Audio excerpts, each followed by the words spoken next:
What's up, nerds? It's your boy, Steve the Cat, coming to you live from Site B at 8 o'clock in the morning here on the 19th day of January 2023. It's about 60 degrees and sunny here at Site B, and we are still rolling into the year that D&D evolved. We've got more news from the Wizards of the Coast front regarding all the leaks. Wizards of the Coast is finally addressing all the leaks. First, in regards to the leak that about the surveys, we have reports from several individuals that Wizards of the Coast has rolled out a few talking heads to confront the surveys and the leaks and the rumors and say, no, we have read every survey ever that you have ever given us. Really, honestly. There goes Steve. Thanks, Steve, for joining us. They got Ray Whittaker, who was replaced recently, to say that he was reading, and other people were reading the feedback from UA. Yes, we know that according to the new head of Wizards of the Coast, that they read at least 20,000 surveys of round one and 20,000 surveys approximately around two, for a total of 40,000 surveys round one, round two, which, because according to the same individuals, Wizards of the Coast, D&D Beyond has at least somewhere between 5 million people and 13 million people playing using D&D Beyond at any given time, and out of those, 40,000 of them took the survey. So even if you're saying, oh yeah, a whole bunch of people actually did take the survey and we actually do read the survey, 13 million to 40,000, well, 20,000 isn't, I don't know. I mean, that sounds like Stiner math to me. But yeah, so they are saying, no, we actually do read these surveys. What you say counts. I mean, we don't implement anything you put in the surveys, but, we read them. And even more rumor control. We've got Wizards of the Coast has made a clarification based upon the tweet that was going around regarding the D&D Beyond changes, the $30 minimum subscription, the no OGL, the no homebrew.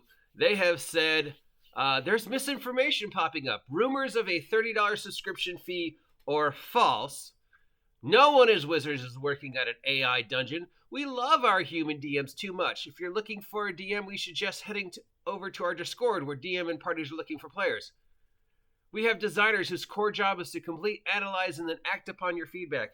Your feedback has made the game better for over the past decade, and your feedback is central to the D&D future. Homebrewing is core to D&D Beyond. It's not going away, and we're not going to charge you for it. Your homebrew is and will always be yours. We've always been excited to see your creations both on and off D&D. So, yeah, that thing we said about we only are looking at money. We're only counting on D&D Beyond subscriptions to judge things. We only made the response to the D&D Beyond shutting down because D&D Beyond did shut down and it affected our bottom line. Well, apparently all that is false.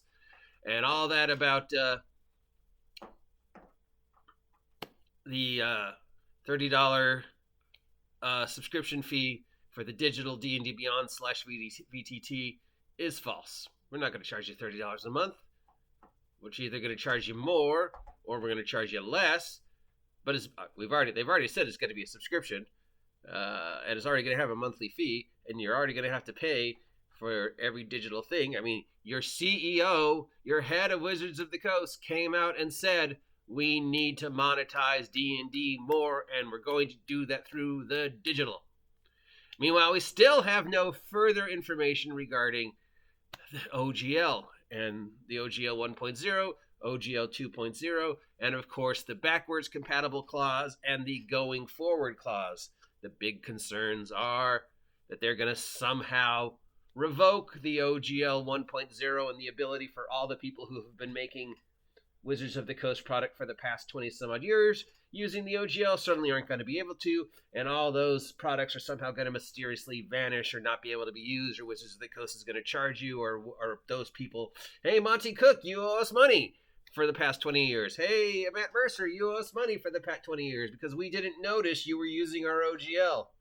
And was only ever intended for Dungeons and Dragons and nothing else. So, Mutants and Masterminds? Yeah, no, you weren't supposed to make a superhero role-playing game using our system. That's never what we intended. Even though when we made the OGL, that's literally what we said. We also said we'd never take it back, but we're going to take it back. And there's concerns that the leaks are coming out regarding 2.0 and the survey, that there is going to be a backwards compatible, we can change this at any point in time clause. But now the people who are making the leaks are also saying maybe the leaks aren't accurate. Now, unfortunately, several of the leaks have been proven to be accurate and have been traced back to sources who, for their own protection, cannot give their name. But people far smarter than me, like D&D Shorts, have confirmed most of the leaks. So, is the subscription fee for $30 true? Well, we know they're going to charge something. Is the Wizards are working on an AI DM? Well, not for D&D Beyond, but for the virtual tabletop, they might be working on an AI DM.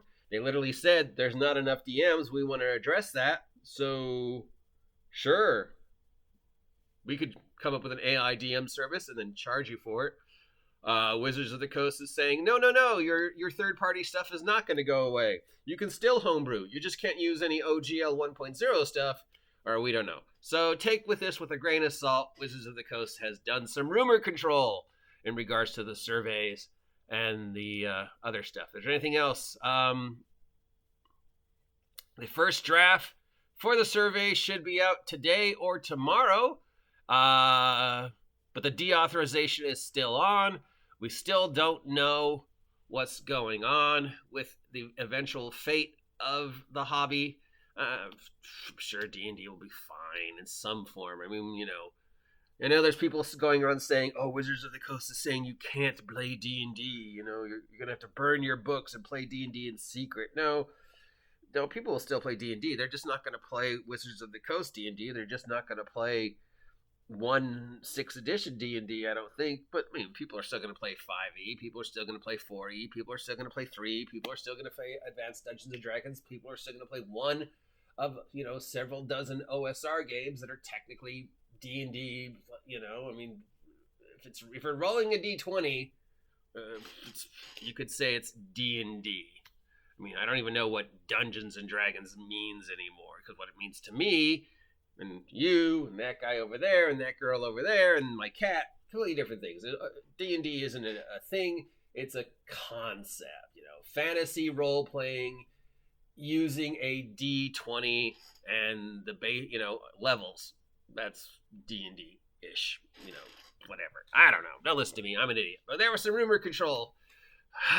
Do we have any new news on the OGL?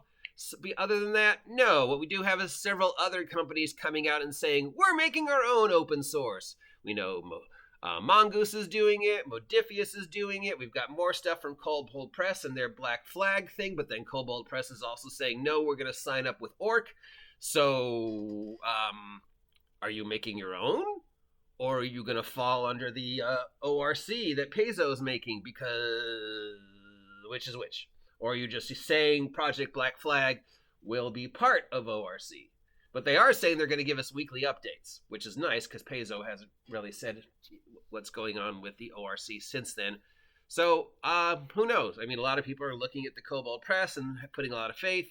A lot of people are putting a lot of faith in Paizo, but sort of hesitantly because of Paizo's history with inclusiveness. Same with like Monty Cook and these other companies that have added, and apparently also Kobold Press has an inclusiveness morality clause. So I guess things at the end of the day, we're all looking at Castles and Crusades who have not added a morality clause and are making all their stuff available. But even they are affected by the OGL, and they might have to, backpedal a few things and release either another new book or whatever. I don't know. Castles and Crusades 1.5? Who knows? Meanwhile, Call of Cthulhu is fine. Villains and Vigilantes and Heroes Unlimited? Fine. All the games that I love that aren't OGL based? Doing great. No complaints from them. They're all, hey, we're fine. We're over here. Come play us. Yeah. When in doubt, play Call of Cthulhu. So yeah, a couple other companies are saying, Traveler, these guys, WOYN are making their own, which is looking to be like a generic TTRPG. You know, if Steve Jackson is out there, dude, it might be a good time to sort of throw GURPS back in the mix and just go, hey, remember when we ruled the world for a couple years and we created this open source system that wasn't based any way, shape, or form on D20 Fantasy? Here it is again. I mean, you know, I have my love-hate relationship with GURPS, but GURPS is a strong, important part of my game development life. So, yeah, if GURPS came back, now would be a perfect time. Now would be, Steve, if you're listening, now would be a perfect time to restart the GURPS bandwagon. Yeah. Or, hey, do something with Fusion and Interlock. Artisolian, now would be a good time to restart the whole Fusion Interlock fad. Even though I was reading Fusion again last night because somebody asked me to look into it, and it is still confusing. Way more confusing than it should be. So maybe now's not a good time to bring back Confusion. I wonder what Kevin's doing right now over at Palladium with all this. Probably just, yeah. Kevin, another version of Heroes Unlimited, please. All right, so yeah, that's what's going on with OGL and stuff today. Not a lot of news, thankfully. Is there anything I missed? No, but it's still early, so I'm sure we'll still have more. But for now, things are mostly quiet. If you appreciate the content coming out of my mouth, let me know. If you don't appreciate the content coming out of my mouth, let me know. If you'd like to see me talk about something else that isn't the OGL, please let me know. We've got our daily Minecraft coming up. I've got product going up live on Big Geek Emporium. And I'm going to try and do some reviews of Vigilante City from Bloat Games today, because I've been playing it and reading through it a lot. And I love superheroes, and it would be nice to take a break from D20. Oh wait, that's a D20 system, so curse you with. Well, at least, you know what? At least Wizards of the Coast is once again giving us something to talk about. So they always find a way to remain in the news, even if the news is awful. They're still getting attention. So in the end, from the point of view of Wizards of the Coast stockholders, is this a bad thing? I mean, stock is up. They're getting a lot of free press. Maybe it's all part of an insidious plan. And actually, all of this has been done on purpose to test the waters, like I've suggested before. It's kind of hard to believe that Wizards of the Coast is smart enough to come up with that insidious of a plan. But somebody in Hasbro might actually be smart enough to come up with that insidious of a plan. I don't know. I'm just spitballing now. The best way to shut me up is to support me. Check out my merch at Big Geek Emporium. Buy some of my stickers from the YouTube shop.